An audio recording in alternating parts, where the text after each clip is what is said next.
Three, two, one. You ready? You're listening to the Real Pineapple Podcast Network.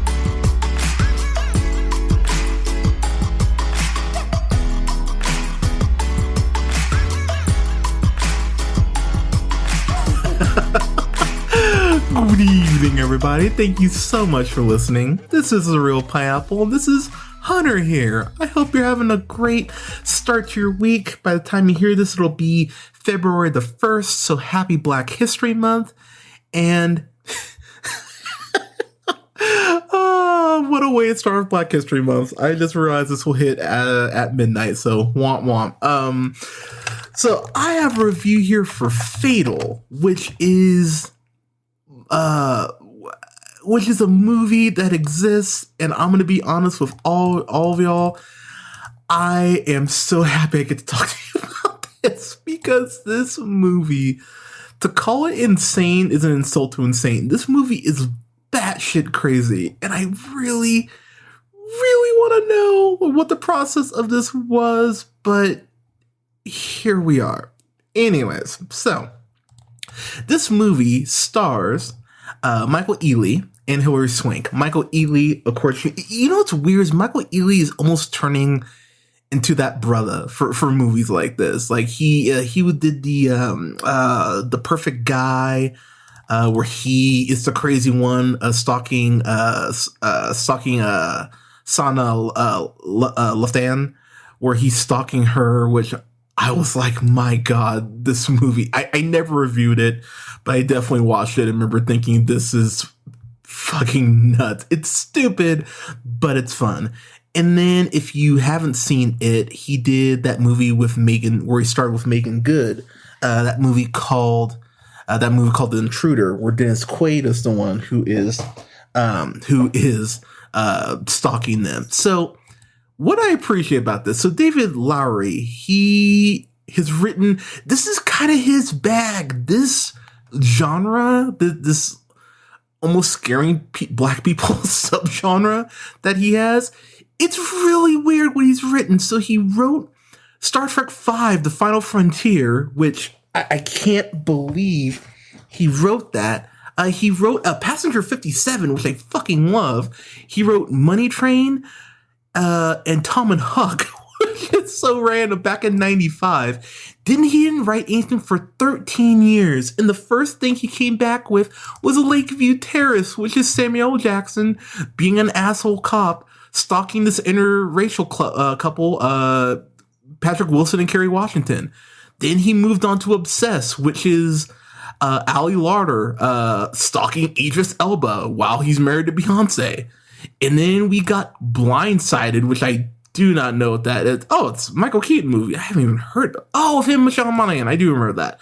Which I think I did like. And then we got, then he did Nurse, which is that movie where Katrina Bolden is like stalking guys and killing them. Cheating guys. Like, holy crap, I remember that was in a sense. And then we get The Intruder, and then we get Fatale. So really weird history with him. Like, that's what he's doing. The director of this is Dean Taylor, who has directed some really, again, random stuff. He directed Meet the Blacks. He directed the Intruder, the aforementioned Intruder. He directed Supremacy with Derrick, Luke, and Mahershala Ali. He directed Traffic, not that Traffic, the one with Paula Patton and Omar Epps in it. So he's done just some very random movies, but this movie goes ahead and picks up with Michael Ealy's Derrick. He is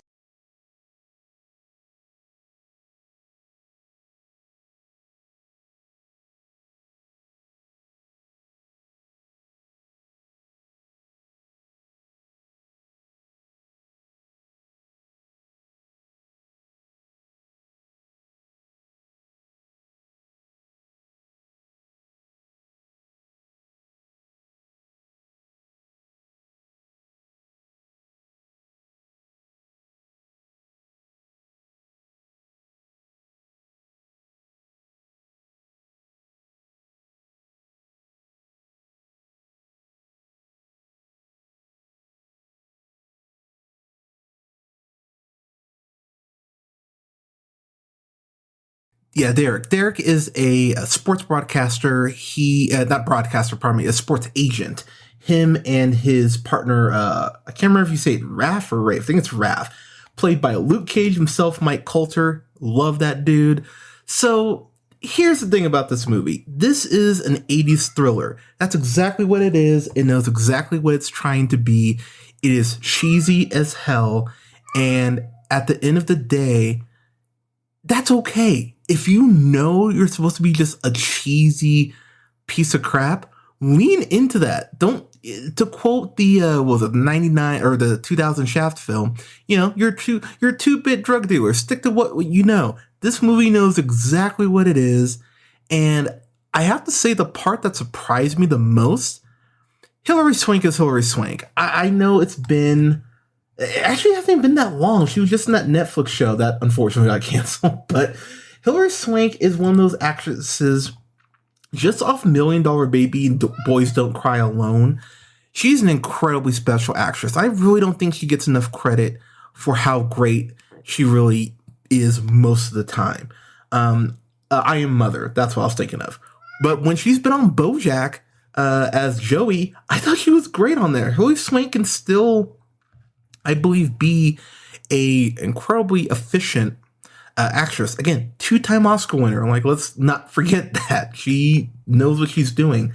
But in this, she leans so into being Detective Val Quinlan, pardon me. I love the fact she leans into the campiness of this, because this movie is campy as shit. One thing that I've noticed outside of the end dance number for an animated film, which drives me nuts most of the time when animated kids films do that, voiceovers to start off a movie. I think it's one of the laziest narrative pieces of structure that exists in film today. And what does this movie start off with? It starts off with narration, the voiceover by Michael Ealy's Derrick. And I believe I have it almost word for word here, because it killed me. He goes, "I was always the smart one, the one who played to win, but then I took my eye off the ball. And just like that, the rules of the game changed." It's like, oh, for fuck's sake. I would just wait for him to go, "I'm walking down a windy road by myself." Like that shit. I was like, dude, shut up. And he goes, I was no longer playing to win. This was a new game. I'm playing for my life now. And then fatal flashes on the screen. And I went, yep, this is exactly what I needed. Because I'll be honest with you guys, I got a screener for this. Thank God I got a screener for this, because I looked what this is to rent on Amazon last I checked, and this was a week or so ago. It's like $20 to rent this. And I'll tell you right now, do not pay $20 to rent this. But the movie starts off with Derrick and Rafe, Rafe, I'll just say Rafe, them going ahead talking, realizing that their sports agency is bringing in all these clients, bringing in all this money, so much so that this other firm is looking to buy them. They are at that point in their lives as Black men that they are independent. And while, again, this movie is cliche soup, it's actually kind of an insult to even call this cliche. It's an insult to cliches to call this cliche. But what I appreciate about this is that this is it's a Black movie with Black actors and actresses, but it really is a thriller. But you get to see some good shit with Black people. Seeing these two brothers build this company up really from nothing, just the two of them, that's a cool thing to see. And there is a cameo by an NBA player that that it made me go, yep, this is perfect. I love this movie. It's such a beautifully bad cameo, but they're celebrating. They're like, hell yeah, we are what we've wanted to be, independent, working for ourselves. And that is a really cool message, I think. If there's one thing you can take away from this. But they go ahead and go to Vegas. I believe it's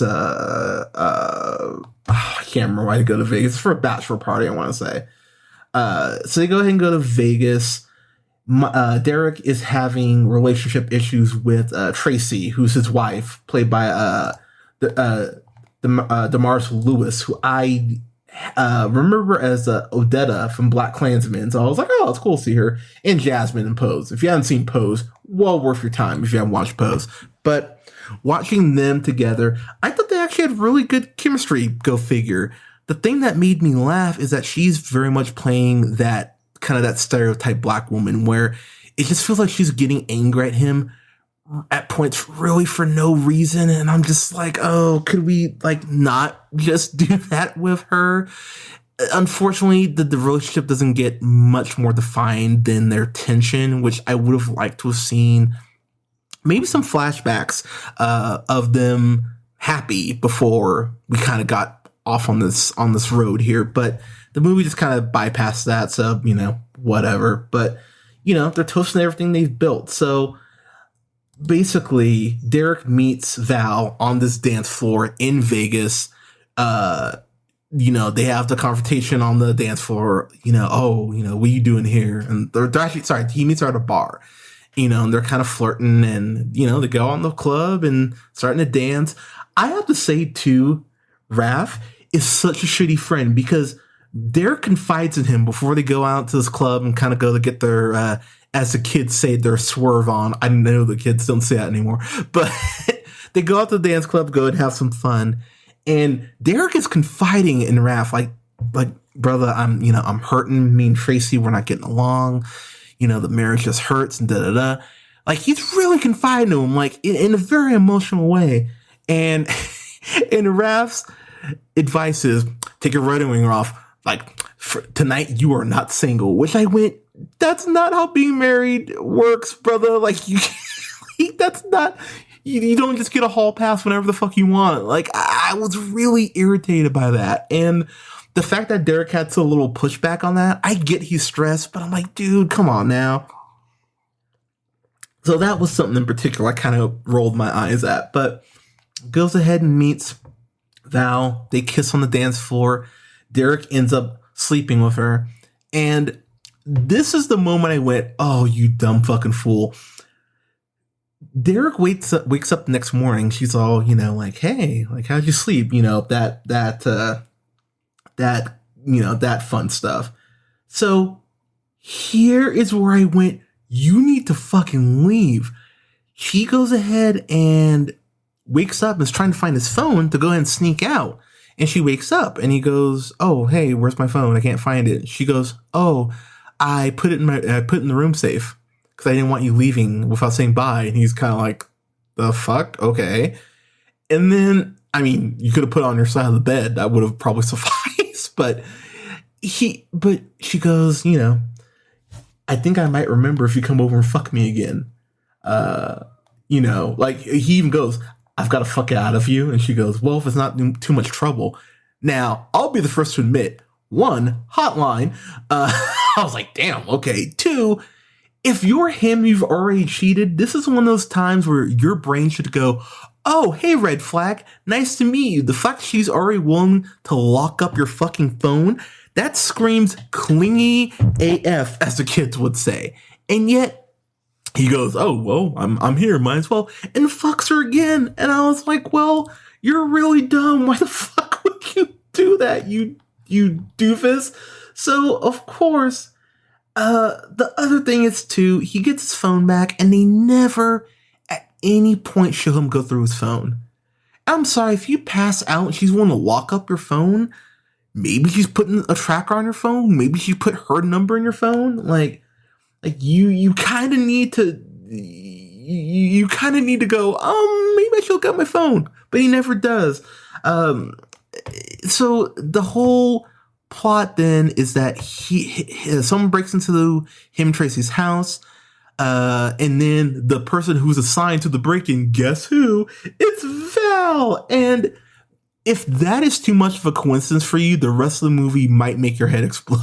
Because that is the least of the film's problems. But again, I have to say, I laughed so hard throughout all of this. There's Hilary Swank's Val has some of the most vicious ass just burns on Derrick that I went, man, you are in the shittiest situation, because it's bad enough to be in a shitty situation, but to have someone talk shit to you about it on top of that is maddening. There's this point where he's talking to her, one-on-one, by the way, like he's in an interrogation room, and I won't harp on this, but one thing I appreciate is him being a black man. The film doesn't hammer this home, but there is the undertone of, hey, this is a black man who is well off, and he still is in an interrogation room with a police officer without a fucking lawyer. Like, there are those points where you go, like this is intense, as far as the not just the implication, but showing you, a black man, even though he's succeeded, still being treated so shitty by the cops. Like, that's something that I really was like, wow, that's really intense. And I'm weirdly impressed that a movie would actually go ahead and show that. Something about Hilary Swank's Val that had me just laughing. So Val is a drinker, and they show very often that, like, oh, she loves to have a drink. And you find out that Hilary Swank has a history of her drinking getting her into trouble with her job. And when you find out, when you find out what happens there, it's such a wonderful, wonderful surprise. That was something that just made me incredibly happy, because it's just this additional layer of insanity that makes this movie such a guilty pleasure for me. But there's that scene where Val interrogates Derrick for the first time, and she rips into him in a way that I went, oh, she's fucking nuts. This is really bad for you. She goes, you're sorry. You're sorry you got caught in your own lies, especially when they damage other people. And the look she gives him, I went, eek. And then not more than a minute later goes, oh, our time in Vegas has no bearing over my ability to do my duties. And I went, that's not good. He looks up a news article on her that says disgraced detective avoids charges. And I remember out loud going, uh-oh, Shaggy, that is a bad omen for you. But it's so great. So since Val ends up becoming the lead detective on the investigation, she is at the house quite a bit, either talking to the wife. There's a moment where he comes home, and where Derrick comes home, and Val is there with Tracy, and Val drops this bitchy ass line about, I want to see the house in the daytime. Sometimes people in the day, people aren't the same in the day as they are at night. And I was like, God damn. And the thing about Derrick, this poor bastard, yes, he clearly should have been fucking around with his wife.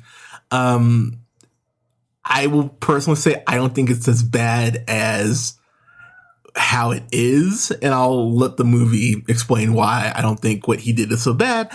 But the thing about this that's so insane is that I remember the moment I saw Luke Cage and his swagger in the movie, I thought, oh, there's definitely something that he's doing. And again, I don't want to even spoil any of this because it gets so insane. But I remember thinking, oh, he's doing that. And when you find out, when you get to the part in the movie, you'll understand exactly what I mean. But my God, this movie is, I even timestamped it. There's a point where Val has this confrontation with her ex-husband, and at the 50-minute and 17-second mark, pause your screen. The face that she makes is so like feral and intense. It genuinely scared the crap out of me, but I couldn't stop laughing. It's Hilary Swank. Oh, it was fucking incredible. But to wrap this up, because there are some things I really didn't like. I like Michael Ealy's performance. I think Hilary Swank, as I said, really does commit. Mike Colter is really fun in this. He's such a goon, but he's a lot of fun. It's nice to see him play more of a cocky asshole. Damaris Lewis, like I said, seeing her in BlacKkKlansman, I really enjoyed her. So I was really stoked to see her again, and she's I think she's great in this as well. So, and everyone has chemistry with each other, which is really nice. So, the stuff that's, quote bad, it's stuff that's kind of supposed to be bad. You actually get to see some a little nudity. You get to see some Hilary Swank butt, which I was like, good for you, girl. I mean, Hilary Swank is 46 and she looks amazing. Like, I was like, good for you. Yeah, you get some actual, a little bit of sex, which I was like, oh, go figure. But, yeah, I thought this was dumb. It's dumb as fuck, but man, it is fun as fuck for me too. So I'm going to give this, okay, yeah, it's not worth $20 to rent right now. That's the big thing. Like, that's steep. But if I saw this at an early matinee, I probably would have gone, you know what? This would be a perfect Sunday morning. See this after I go to mimosa brunch sort of movie. I'd go, you know what? That was fun. That was stupid, but that was fun.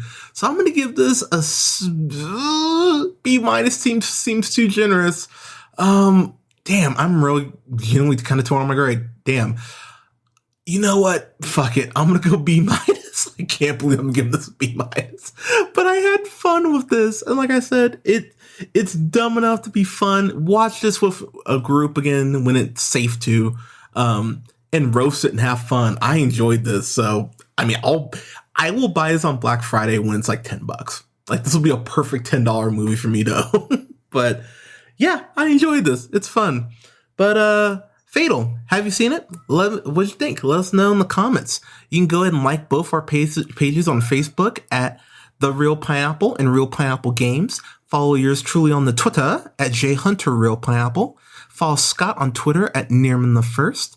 And don't forget to like, share, and subscribe. You can find us on SoundCloud, Apple and Google Podcasts, Podbean, Stitcher, and iHeartRadio, Amazon Music, and TuneUp at The Real Pineapple. Thank you so much for listening. This is the first film in our Black Cinema series. We'll have other stuff for Black History Month, including a review of MLK FBI, which I'm really excited to watch. A couple of episode reviews of some of my favorite Boondocks episodes, a review for Watchmen and Malcolm X, along with more stuff, including our best and worst of, which will be live on February 9th. I'm really excited to get those reviewed, best and worst of. My favorite reviews of the year. So excited to get those out to y'all. But please stay safe out there, everyone. Wear a mask, take care of each other, and we'll talk to you soon.